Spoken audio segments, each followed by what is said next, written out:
Então vamos lá? Bom, quem vai ser o grande vencedor da guerra financeira entre a China e os Estados Unidos? Muita gente que é mais nova não se lembra, mas lá atrás, quando a gente criou primeiro o BRIC, antes de entrar a África do Sul, né? A gente tinha então o Brasil, a Rússia, a Índia e a China, como os países que eram naquele momento os países que mais estavam crescendo no mundo inteiro. E por isso esses países se uniram para fazer frente, né, ao G7 ali, que já foi G8, agora voltou a ser G7. Então a ideia foi estruturar esse bloco econômico, porque esses países eram vistos por um relatório, acho que do Goldman Sachs na época, que colocava que não existia nenhuma chance, né, dos BRICS não ultrapassarem os Estados Unidos em um período até 2050. É claro que de lá para cá muita coisa mudou, né, a Rússia e o Brasil não se despontaram como essas duas grandes potências, a China cresceu e se tornou basicamente hegemônica no bloco, ela tem um controle absoluto das decisões do bloco, porque ela é o país mais relevante ali de dentro. Então, o relatório do Goldman Sachs, a gente pode dizer que ele estava parcialmente certo. E muito disso, né, do Brasil não ter se desenvolvido na velocidade adequada ou da Rússia não ter se desenvolvido, é atribuído até aos Estados Unidos. Dizem que quando eles leram o relatório, eles acreditaram pra caramba nesse relatório e fizeram um trabalho, é claro que isso é teoria da conspiração, mas fizeram um trabalho para que o Brasil não conseguisse se despontar. Tem quem acredite nisso até hoje, né, dizendo que o Brasil recebeu influência externa nas nossas políticas e tal, mas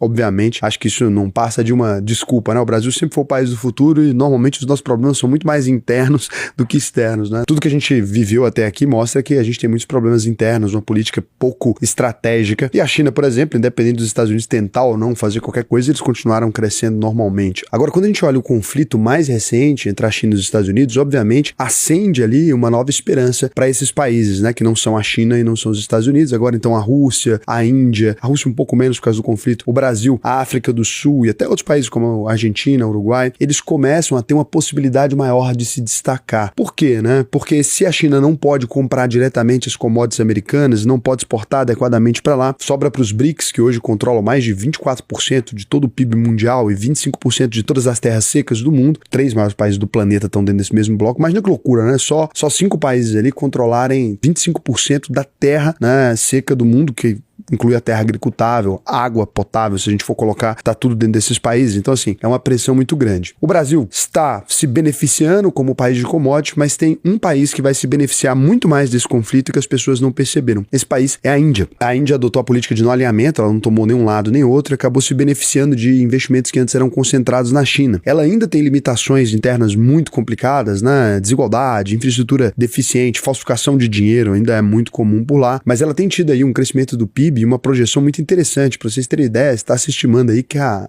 Índia vai crescer entre 6,3% e 6,5% do PIB, somente nessa passagem, né, 2024 e 2025. Então, quando a gente olha para isso, a gente vê que a